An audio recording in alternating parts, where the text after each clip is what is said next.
Sam. So I know it's not Black History Month yet. However, I am one of those people who believe that Black history should be every day, not just one day, but every day. So, Black History Today, I'm doing a story on Philippa Schuyler.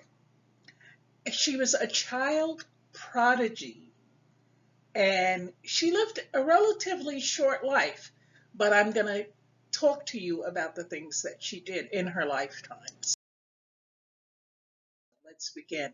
In case you've ever harbored any utopian ideals about how, with hard work and good intentions, we might be able to make this a better country, well, the story of Philippa Schuyler will dissolve you of any daydreams in that regard.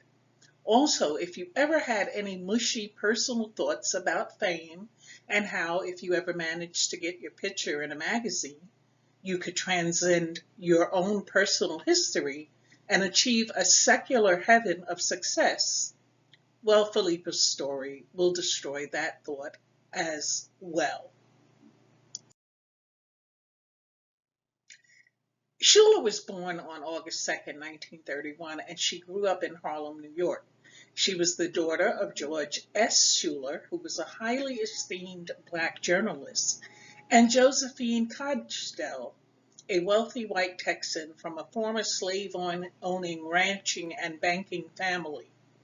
Philippa Schuyler's mixed-race background was notable because her parents believed that only miscegenation could help solve the racial and social issues in the United States. And for those of you who are not familiar with the word miscegenation, it simply means the breeding of people of different races and nationalities. So the bringing together and creating uh, children from mixed races. Um, Additionally, they believe that intermarriage could invigorate both races and produce extraordinary offspring, which led to Philippa essentially being her parents' genetic experiment. Whoa. Now, intelligence, education, and artistic expression were core values to the Schuyler household. Schuyler's parents focused particularly on Philippa's education, as it was apparent that she was very gifted. When she was 2, she appeared in the newspaper because of her spelling abilities and precocious development, such as crawling at 4 weeks, walking at 8 months, or reading at 2 years. At age 4, Schuyler started playing recitals and appeared on radio broadcasts with her own compositions. At age 8, she tested at an IQ of 185. By age 13, she had written over 100 compositions. And for her high school graduation ceremony at age 15, Schuyler wrote the Rhapsody of Youth in honor of the inauguration of Haitian President Paul Magloire. Schuyler's talents were described in media reports as framed as a result of her parents' eccentric style of care. For example, giving her a diet of raw foods such as liver or brains, and a scrapbook was kept on her hybrid experiment. Schuyler was given a careful education, which included years of private tutors financed through her performance income. If she did go to school, Schuyler was usually the only person of color in that institution. Moreover, her parents restricted her contact with other young children, usually only in the Schuyler's household, which resulted in her having a very isolated life. Well, the raw liver must have worked because in no time, Philippa was walking, talking, reading, writing, and her IQ had tested out at 180, 185, and by age 4, she was playing Mozart. And here you can see everything she did made the papers. Her 6th birthday party made the papers. How about that? As Schuyler grew older, she encountered racial prejudice. During the 1950s, she was easily booking performances as a young concert pianist throughout Europe, South America, and Africa, but failed to find similar success and acclaim in the United States. As Schuyler entered her 30s, she expanded her career beyond music to working as a journalist like her father. Adopting his political views, she wrote primarily for conservative organizations like the John Birch Society.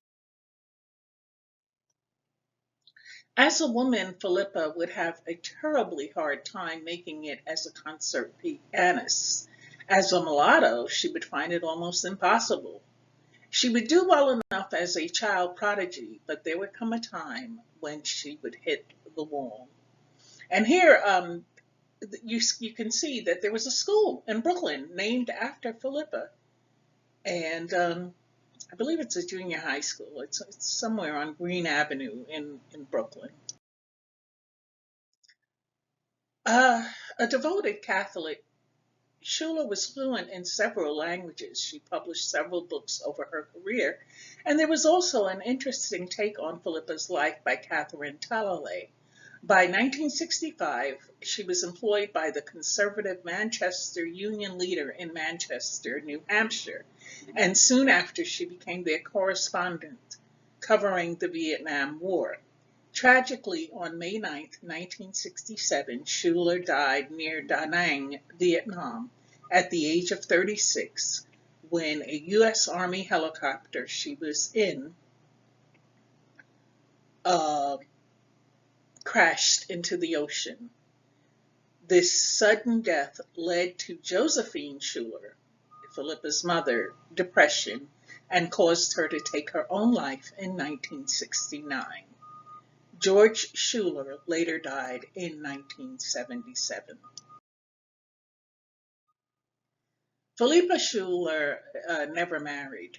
She was single her entire life, although it was said that she had several relationships, but they were not considered healthy.